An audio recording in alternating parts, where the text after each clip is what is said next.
Bir aka-uka bor ekanda, bir sababga ko'ra urushib qolibdi ikkalasi. Ayb ukadan o'tgan ekan. Aka aytibdi, ukam bilan urushib yuramanmi? Hamma aka-ukalar urushadi. Odamlar ko'zga yomon ko'rinmay. Kechirim so'rayman o'zim, debdi-da ukasining oldiga borib, ukasidan kechirim so'radi. Ukasi erkaklik qilibdi, akasini kechirmadi. Aka 5-6 marta borib ukadan kechirim so'radi. Qayta, uka yarashaylik, kechir meni. Unaqa qilma, urushib yurish uyat. Aka-ukalarga yarashmaydi deb kechirim so'radi. Uka ko'nmabdi, akasi bilan yarashmabdi. Shu orada uka Rossiyaga ketibdi. Rossiyada borib ishlab yuribdi. Bu orada aka telefon qilib ukasidan yana kechirim so'rabdi. Borib uka telefonni ko'tarmaydigan bo'ldi. Akani telefonni ko'tarmaydigan bo'ldi. Oradan biroz vaqt o'tibdi, telefon bo'libdi ukaga. Qarasa aka onasi. Telefonni ko'taribdi, onasi aytibdi, tezroq uyga qaytgan. Akang avariyada olamdan o'tib qoldi, debdi.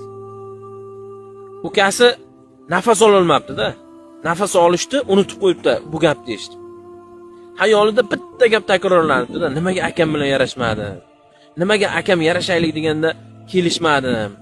Nimaga akamdan men kechirim so'ramadim, ayb menda bo'lib turib deb yig'labdi. Boyagi aka aytadi, hozir akam degan kontagimda nomer bor deydi. Mana 10 yil bo'ldi turibdi deydi. Akamni olamdan o'tganiga 10 yil bo'ldi deydi. O'sha nomerni men o'chira olmayman deyapti. Shu raqamga telefon qilgim keladi. Aka meni kechiring. Mendan o'tdi. Men xato qildim. Men tushunmagan ekanman degim keladi, lekin akam yo'q deydi u gapni eshitadigan. O'shaning uchun odamlarga o'rnak bo'lsin, aka-ukasi bilan urushmasin. Shu gaplarni odamlarga yetkazib qo'ying deb bir aka aytib berdi-da. Men o'sha voqeani aytib berdim. Oradan biroz vaqt o'tdi, bir odam yozyapti.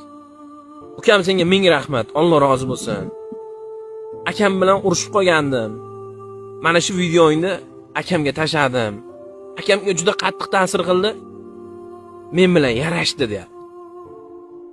Qalbimdan o'tgan hisni, xursandchilikni sizlar tasavvur qila olmaysizlar-da. Haqiqatda mazza qo'yarar ekansiz. Kimgadir ozroq bo'lsa ham foydalaning deysiz. Endi menga bir odam kommentda yozibdi-da, sen kimsan o'zi? Senga odamlar dardini aytadi, dardini yozadi deb. Meni tanimasangiz tanib qo'ying aka. Men Surxondaryolik bir oddiy bolaman. TikTok mening bunaqangi videolar chiqarganimga pul to'lamaydi. Men ozroq odamlarga foydasi tegsin, manfaatli bo'lsin deb video qo'yaman. Assalomu alaykum. Joningiz sog' bo'lsin.